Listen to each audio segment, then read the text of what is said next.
I can tell by the sunrise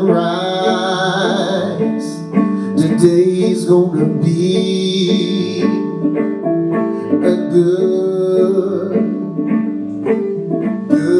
day.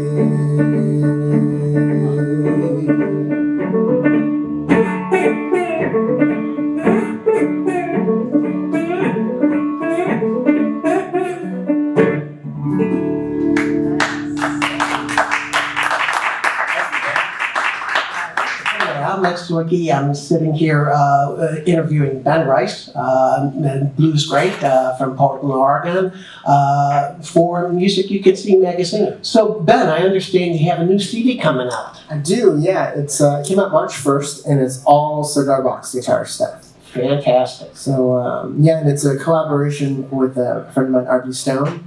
And it's supposed to be like 4 or 5 of us, and then it's just one of those things where sometimes when you have a lot of people involved and a lot of people who are really busy, touring, finding their own bands, or recording their own CDs, it's hard to keep everybody in a project because everyone's going every which way.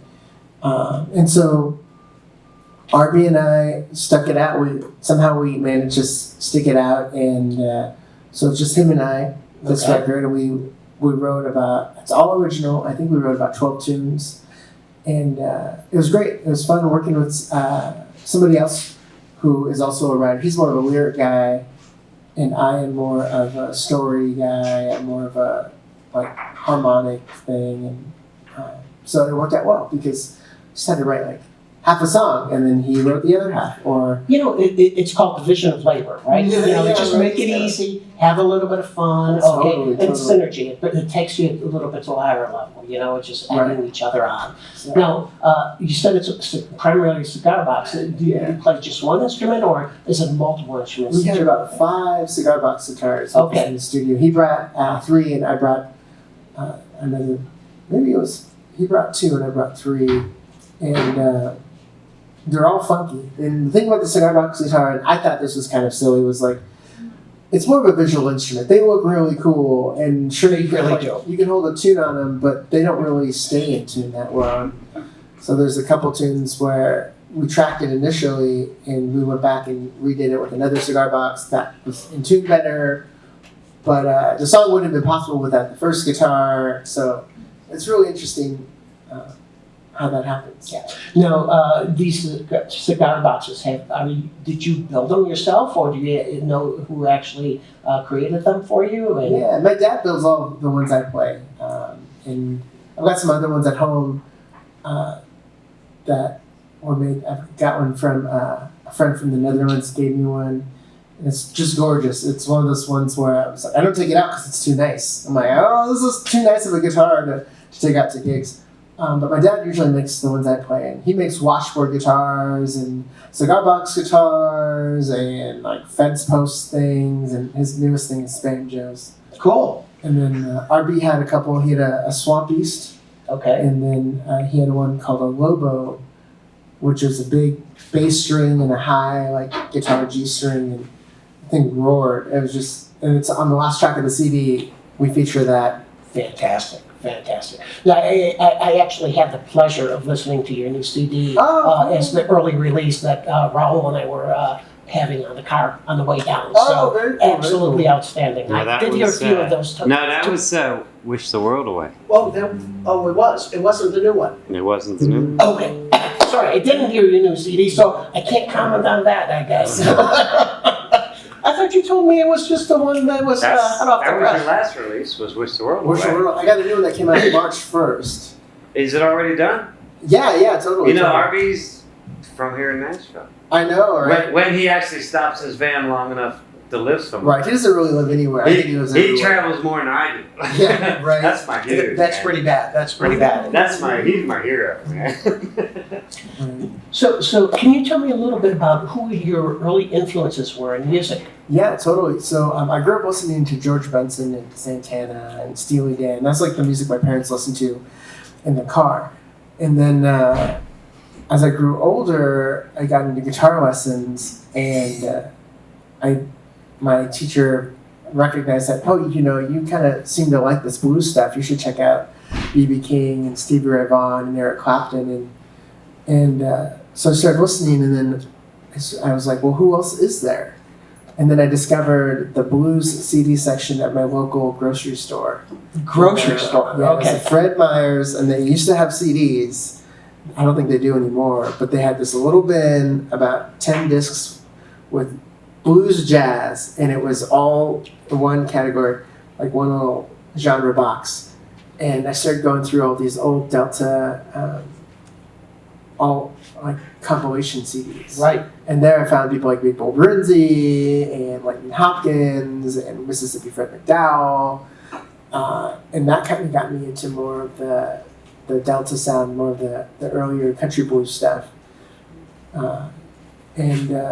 So like at 14, I became like a little mini blues historian. It was like finding people like Muddy Waters and Howlin' Wolf and Robert Johnson and Arnold Burnside, and kind of just developing my own little CD collection. Fantastic.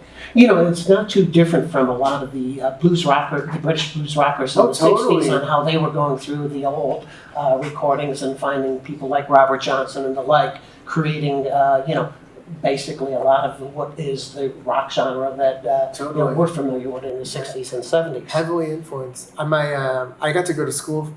I got to go to college for music, and my senior project district thesis was about British blues. Okay. Because before that, I wasn't really into that. I was like, why would you listen to British blues? Like, we got the real deal stuff. And then I started listening to it on a really intense level, and realized I'm like, they're just trying to do what I'm trying to do, and they did a great job, and they did their homework and down to the parts, and it's their interpretation.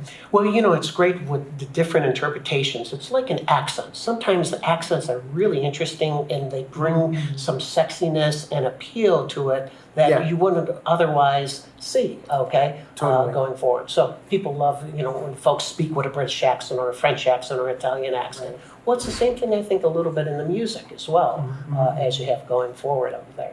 So when did you start performing professionally? So my brothers, I have 3 brothers, and 2 of them are older, and they started a garage band when I was like 5 or 6. And I'd watch them rehearse. And they rehearsed every day after school in our living room, and then my dad built a studio in the back. And they rehearsed there, and I'd watch them until they kicked me out. And at some point, my dad was kind of like, all right, you must be interested enough in this. I'm going to get you your own guitar and put you into guitar lessons. And I will keep on paying for these lessons as long as you go. I kept on going, and then when I was 12, the guitar player in my brother's garage band ended up quitting, and he left, and I took over. Whoa. And so just me and my 2 older brothers, and at this point they were gigging in Portland and gigging in Seattle, and my dad would let us go play these clubs on school nights and all this and then on a Wednesday we'd drive to Seattle, play a show, and then turn around, come back, and go to school the next day. It was just Wow, fantastic. Okay. but that was more hard rock stuff. It was more akin to Linkin Park and the Right. rap rock stuff of the early 2000s. Well, you played what was basically popular and what your garage band was. Right. So are your brothers still performing music? Kinda. My oldest brother got into the business side of things, Okay. and he calls it aggressive music. It's like metal, hardcore music and stuff. And he's done everything, but he's booked tours, and he's worked for a label. He's worked for right now he is in Portland doing shows, producing theater shows at the bigger, whenever a major label or major touring act comes. He's overseeing the whole production Cool. or whatever. Well, it's really important to be part of it, regardless of what angle you're inherently at. Okay. Totally. Now you mentioned your dad was, building your guitar boxes. Yeah. Guitars. Is he a musician as well? He doesn't play, but he's a really good parent that he'll just support us, whatever, in his weird way of supporting us. When we were playing in the garage band, he's like, this is great. I love to drink beer in weird places. I'll book him over at this weird bar and drink at this bar, and then book him at a weird bar in Seattle, go drink at a weird bar in Seattle, but he never played, but he's always kind of enjoyed being part of it. And he had the reason I got into guitar is because he had an old nylon string guitar, and he'd come home from the bar and pick it up, and he doesn't really know chords. Right. It's like, if I put my finger here, I was like, that sounds good. I can, and that was enough to captivate me, at like 5. I'd pick it up after and be like, how do you do this, So. Yeah. Well, you mentioned you started playing at 12, and I know you're going to be playing at the Phone Booth Lounge in Kettering. Okay? That's right. And I was just doing a photo shoot up there last weekend, for, I think it was 22 youth musicians across the U.S. who were associated in raising money for the Pine Top Perkins. Oh, very cool. Okay. And the youngest one is a native, he lives in Kettering. His name is Moses, Yeah. 12 years old. He plays an awesome guitar and a very mean sax. So we may even get him to come out to your show There you and talk go. to his mom. That's such a for perfect you. day. It's just like, so, unfortunately I can't join you. As I said, I'm in Boise for Treefort Music Festival. But that's fantastic. I think everybody, right now I'm on the road with my trio. I think we all played growing up in middle school and high school band too. When you mentioned Moses plays the saxophone, it's like, I played the trombone, and we all, those lessons you learn in the music classes growing up are So important. Absolutely. things you learn and things that you carry with you. I've been teaching at a college this last couple of years, and Which one? George Fox University, Okay. and as a guitar instructor, and I've been sharing an office with my now retired high school band director. Oh, wow. And it's one of those things where every time I see him, I'm just like, I don't know what to say to you other than Thank you. thank you. And I use the stuff we learned in wind ensemble all the time, and like whether I'm playing or teaching or he has a couple of things. He's like, if you're gonna make a mistake, make it big, and if you can't hear the melody, you're too loud and stuff like that. It's like that's the stuff that, like, when you're playing professionally in an ensemble, that makes you so much more versatile as somebody who can accompany somebody else, and also somebody who can work as we call it long chord, short chord. Somebody who can have a long chord play out front, and then also bring it back and step back and fit in the ensemble. It really, those early days are just so important. I know even for myself, I think way back when, in the 70s, I went to art school while I was doing university and getting my chemical engineering degree, and I left art for 35 years. Now I'm working as a professional photographer in my retirement, and it's amazing those lessons, how important that they are, that they come back.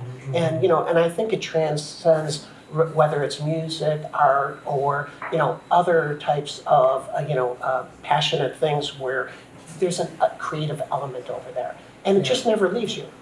Those lessons are so important. Now, you mentioned you're touring with your trio. You've been through a number of states already. What other places are you going to be playing this tour? Right, that's a great question.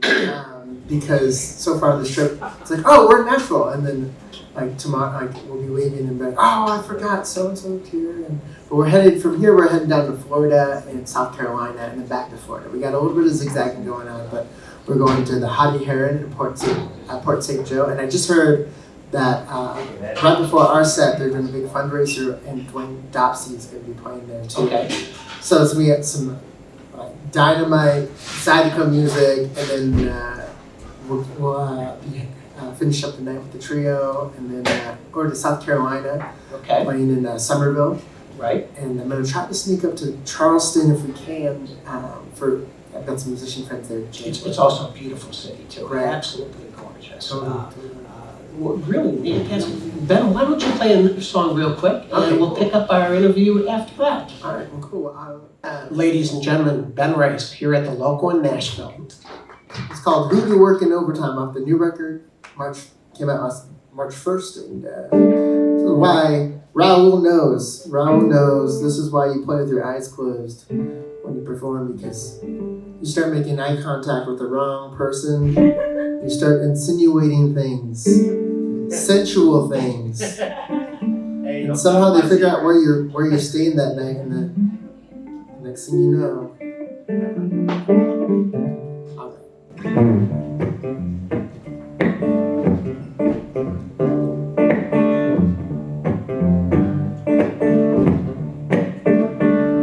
Well, I tried not to look, but you caught me staring once you walked into the room.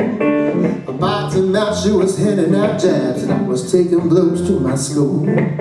She shot me a smile, a blue-eyed eye. Come on and get it if you dare. Dressed in all black, she was moving like a cat, coming in for the key. Hoodoo must be hoodoo working overtime. Hoodoo, oh, hoodoo working overtime. I never had a suffering mind, always kept my ship running straight. This woman got me keeled over, hugging my ribs, thought I never caught her name. That they wanna wreck my life, move up the country and change my ways. Give her all my sweat and money, and just to hear her call my name. Hoodoo, hoodoo, working overtime. Oh, must be hoodoo, hoodoo, working overtime.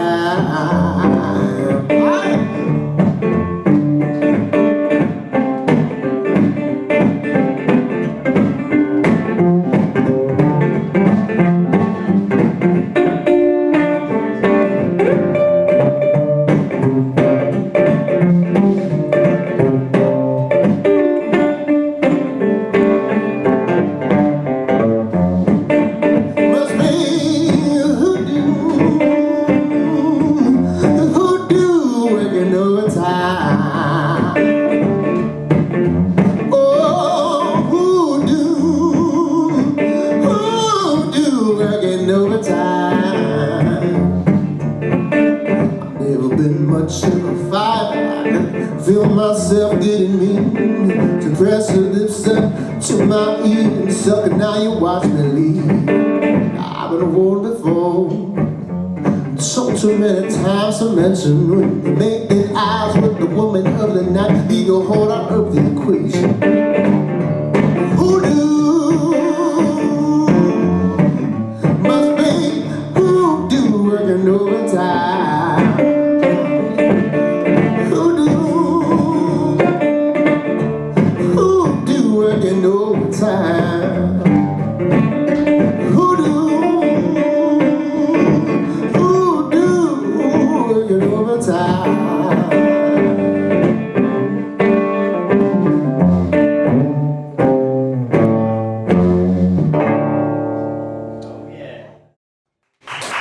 Awesome, absolutely awesome. Now, you've been getting a lot of recognition of late, Ben. I understand last year you won the Sean Costello Emerging Rising Music Artist Award. Yeah, it's pretty unbelievable to think about, because he's one of my biggest heroes for sure, and yeah, just to be among the people that were nominated are. Now, who was Killed. nominated in your class? Yeah.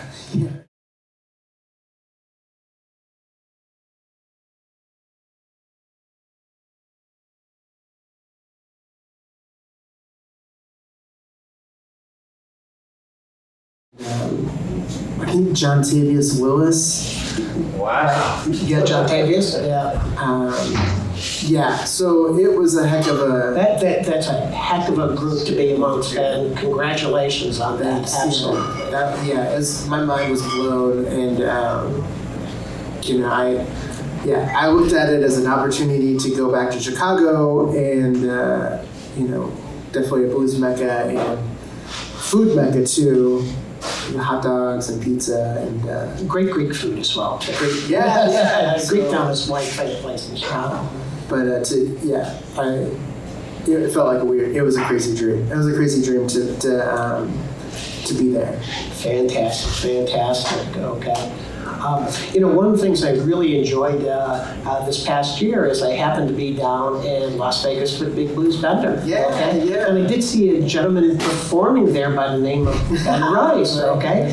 And at one point, I remember you did a duo with Sarah Grace, okay? That's right. And, you know, we don't have Sarah here in the audience, but we do have a fantastic singer from Cincinnati by the name of Angela Combs. Hey. And would Angela be willing to come up and grace us with a song and a duo with Ben? Yeah, totally.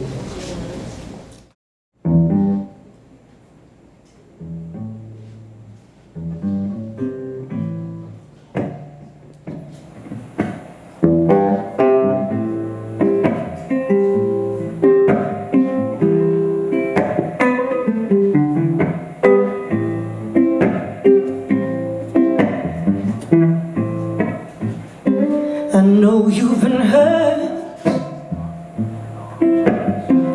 someone else. I can tell by the way that you carry yourself. And if you love me,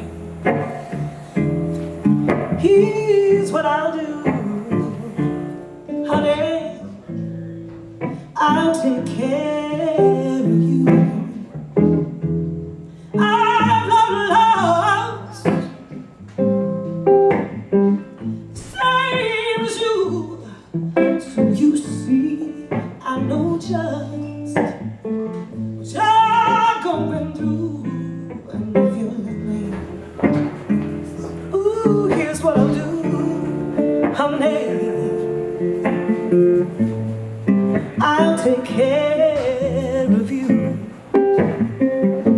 You don't ever have to worry. You don't ever have to cry.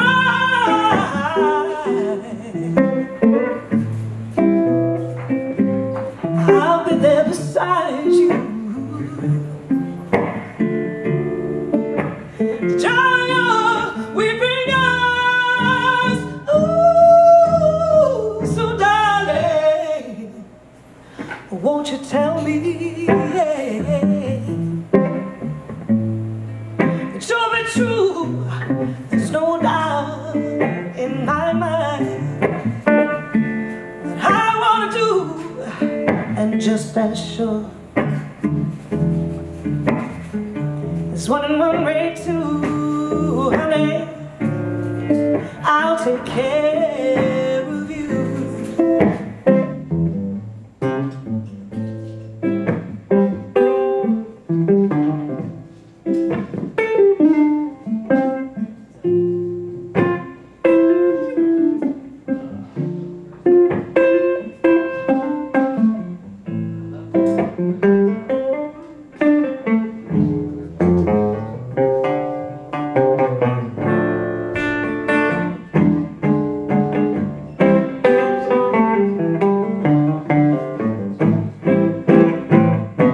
You don't ever have to worry.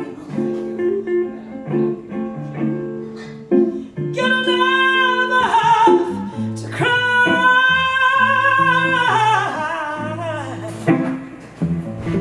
I'll be there beside you to dry your weeping eyes. Ooh, so darling, won't you tell me that you'll be true? There's no doubt in my mind what I want to do, and just as sure as one and one make two, honey. I'll take care of you. Ooh.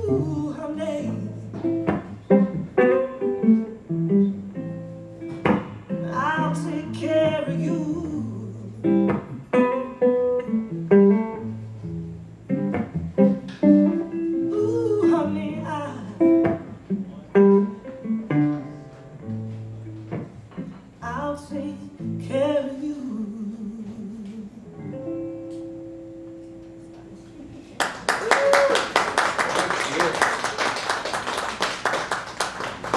Thank you, Angela. That was amazing. Yeah, holy cow. Thank you, Angela. That was fantastic. That's fine. We can all go home now. That was so good. Well, it's nice being around talent. And this is one of the great things as a photographer. I'm usually behind the camera instead of in front of it. Yeah. But I'm always around talent, okay? Yeah. So, it's a really great thing. So, Ben Rice, fantastic.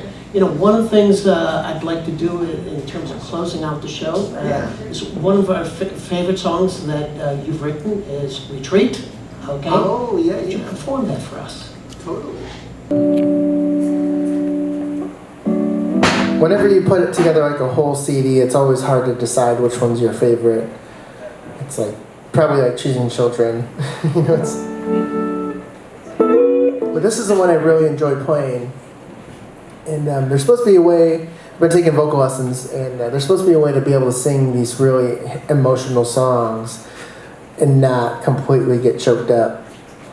I don't know how to do that yet. I'm working on that. I'm working on that because every time I play it, it takes me back to relive some of those memories that I drew upon to play the song. And luckily, they're all happy memories, but it doesn't mean they're not powerful, for sure. I wrote this song thinking I was writing about somebody else because it's always more fun to write songs about other people's relationships. It's just, you don't have to come to terms with anything or look at yourself in the mirror and be like, well, Ben, they had a point. Maybe you have too many guitars, or maybe being gone for 55 days is a bad idea when you're trying to be in a relationship. Stuff like that, And so I thought I was writing this song about my older brother, and this girl, he was singing and being like, dude, you're messing up, man. You got a good thing in front of you, and you gotta keep it together. And it turns out I was just writing about him and I. It's funny. Except for the very last verse. The very last verse is just 3 words, and I thought it'd be the best way to sum up what it's probably like to be with a musician. It's weight, worth, and hurt. So, anyways, it goes like this.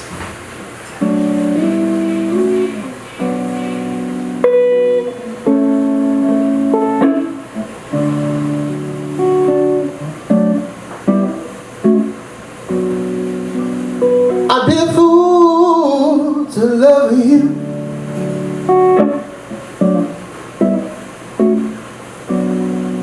Watch you choose others in front of me.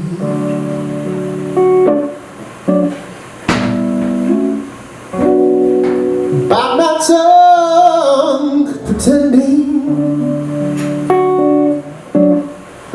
it doesn't hurt when you walk away. I'd be a fool to put my faith in you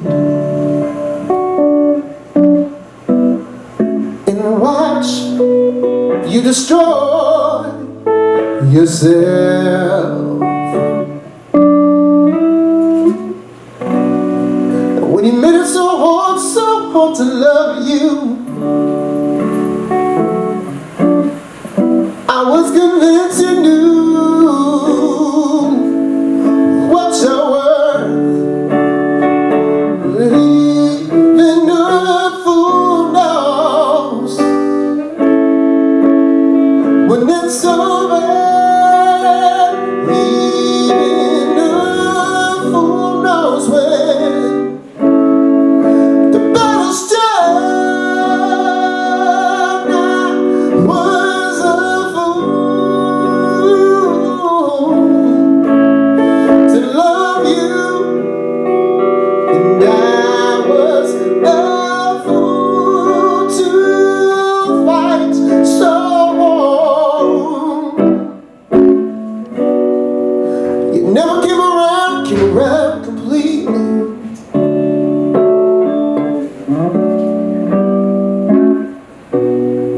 Until I was your only choice. You were always looking over your shoulder, claiming that you've seen a ghost. Even a fool knows when it's over. Even a fool knows when the battle's done. I was a fool to love you, and I was a fool to fight so hard.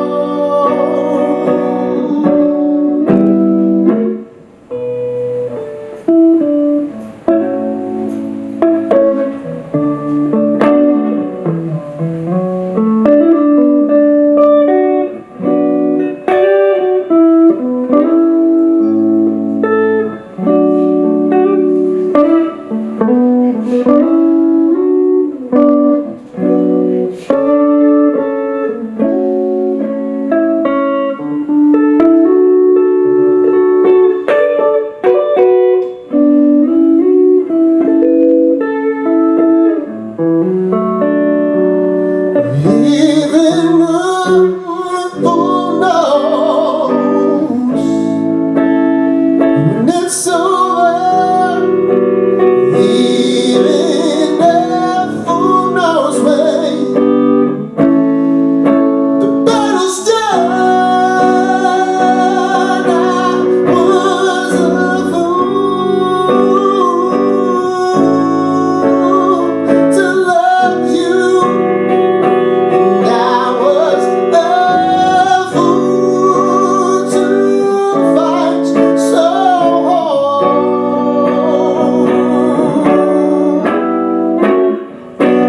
Wait, wait, wait.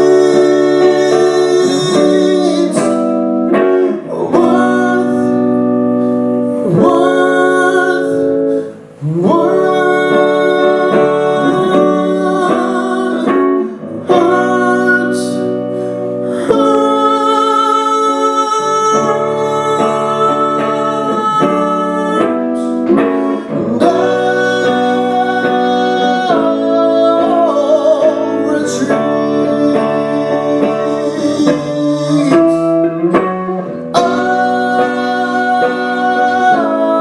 I'll retreat.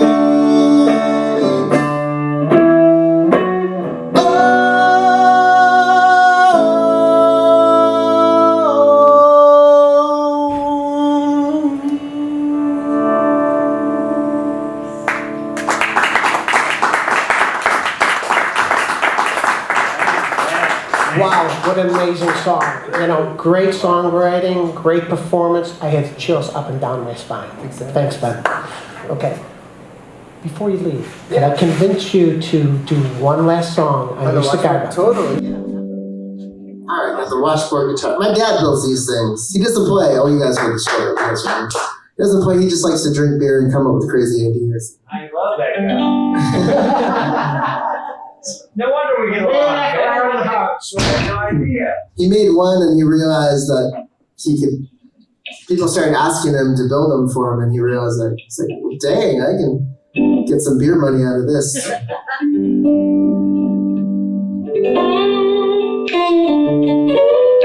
gonna do another one off the newest record that came out, and it's been getting a whole lot of plays and press, and it's been cool to see. I saw yesterday that it got played down at New Orleans on WWOZ, and that was probably the coolest thing. I was like, that's cool. Okay, like, that's so cool. But this is I came home from a show, and it was like 3 or 4 in the morning. My eyes were all bloodshot, and I looked in the mirror, and my hair was not as primped as it is right now. I can tell you that much. But I looked in the mirror and I said, "Oh my God, is that what I look like? Like, is this what?" Wait till you're 50. Is this decisions, good or bad? They're made by somebody else. Not for me to say. This one's called "Meet Your Maker."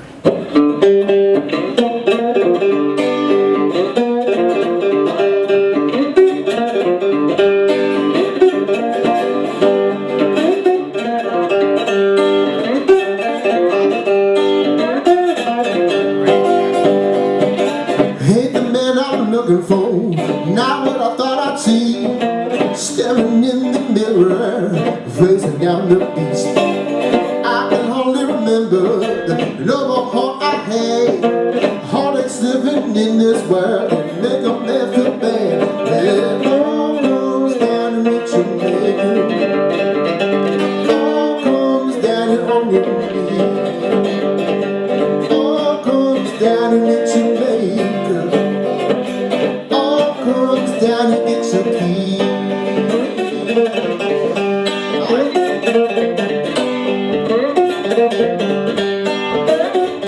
Rough around the edges, ain't so good in weeks. Blood on my boots, rasping one last thing. Poor unfortunate one, I can't help but wonder, will it be cheap whiskey, Lord, that's gonna bring me under?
It's okay. Keep to the higher, keep to the flame, keep to the kingdom, Lord of Jesus' name. Keep from the bondage, keep to the light, keep to the freedom from eternal night. Get to heaven, get to hell, that is the question. Time will tell.